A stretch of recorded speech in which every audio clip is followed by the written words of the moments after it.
Imagine this. It's 6 a.m. on a Monday. Across the United States, not a single commercial airplane takes off.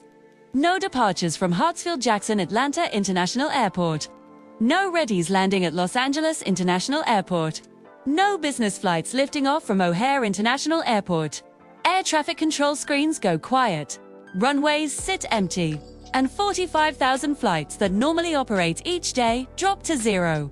What happens next? Because, in America, airplanes aren't just transportation. They're infrastructure. Let's simplify it. On a normal day in the United States, around 2.9 million passengers fly. Roughly 45,000 flights operate. The aviation industry supports 10 million jobs directly and indirectly. Air cargo moves billions of dollars in goods daily. Now remove all of it. Not delayed, not reduced, gone. No commercial airlines, no cargo planes, no private jets. No charter flights, the only aircraft allowed. Military and emergency operations. Within hours, the shock wouldn't just be at airports, it would ripple across the entire economy.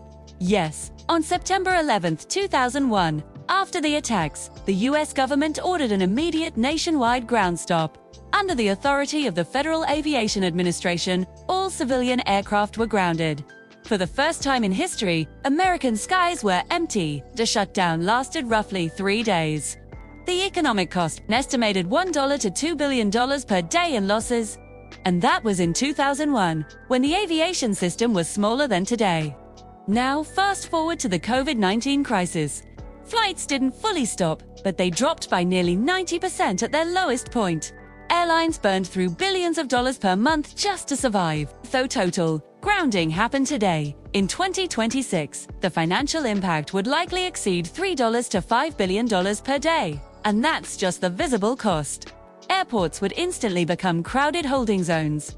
Passengers stuck mid-journey. International travelers stranded without clear answers.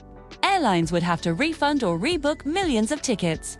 Stock markets would react within hours. Major carriers, like American Airlines, Delta Airlines, and United Airlines, would see massive sell-offs. But here's what most people don't think about. It's not just passengers, it's cargo.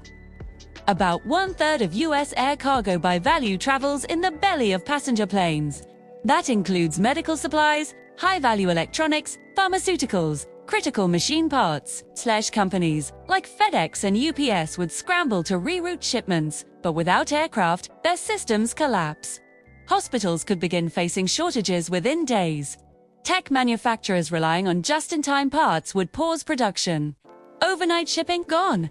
The modern American economy is built on speed.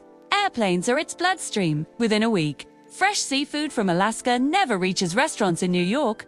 Silicon Valley companies wait on components stuck overseas. Small businesses depending on rapid shipping start missing payroll. Tourism would crash instantly. Cities like Las Vegas and Orlando, heavily dependent on air travel, would feel the impact immediately. Hotels empty. Conventions cancelled. Rental cars sit idle. Restaurants lose reservations. And here's the key number. Travel and tourism accounts for roughly 3% of US GDP directly and much more indirectly. Remove aviation, and that percentage shrinks fast. Let's break it down. 1. Airlines and airport workers, pilots, flight attendants, baggage handlers, air traffic controllers. Hundreds of thousands face furloughs within weeks. 2. Small businesses. Think about rural towns in Alaska or the Midwest. Some communities rely on aircraft as their primary connection to the outside world. For them, grounding planes isn't inconvenient, it's isolating. 3. High-skill professionals, consultants, executives, medical specialists. Many industries depend on rapid travel. Deals stall, surgeries get delayed, research collaborations pause. 4. Everyday families. Missed weddings, cancelled graduations, no emergency flights for family crises. Air travel has quietly become emotional infrastructure too. In theory, partially in reality, not even close. The US is nearly 3 million square miles. Driving from New York to Los Angeles takes about 40 hours non-stop. Flying takes around 6 hours. America's passenger rail system, while functional in corridors like the Northeast Docente, have the national capacity to absorb millions of displaced flyers. 2. The highway system would become congested quickly. Fuel demand would spike. Accident rates could increase. Planes don't just save time, they reduce surface strain. The big question, if grounding planes would cause this much disruption, why is the system so fragile? Because efficiency has replaced redundancy. Airlines operate on tight margins. Supply chains run lean. Inventory is minimized to cut costs. The entire system assumes constant movement, stop movement, and you expose how interconnected everything really is. But here's the other side. Yes, gradually, if grounding lasted weeks, not days, freight rail would scale up, trucking demand would surge. Businesses would shift to digital alternatives. Video conferencing, already normalized, would replace some corporate travel. Remember how remote work expanded during the pandemic? Crisis accelerates innovation, but adaptation takes time, and time is expensive. Air travel isn't just economic, it's strategic. Military mobility relies on civilian infrastructure partnerships. The Civil Reserve Air Fleet program allows commercial aircraft to support defense needs in emergencies. If all civilian aircraft were grounded long-term, even military logistics would feel secondary impacts. Airspace is not just commercial territory. It's national capability. Grounding every airplane wouldn't collapse America overnight, but it would expose something critical. Modern life depends on invisible systems working perfectly every single day. Aviation isn't a luxury, it's a stabilizer. It connects coasts, it supports supply chains, it underpins commerce, and most Americans don't notice it.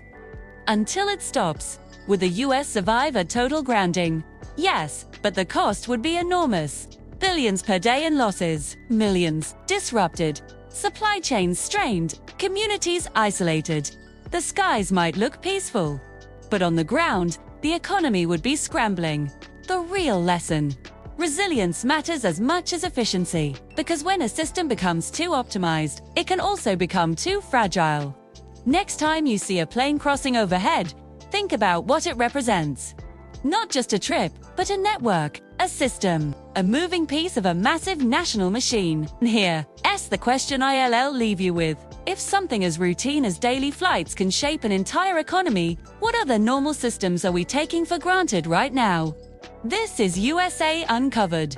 If you enjoyed deep dives into the systems powering America, subscribe and stay curious.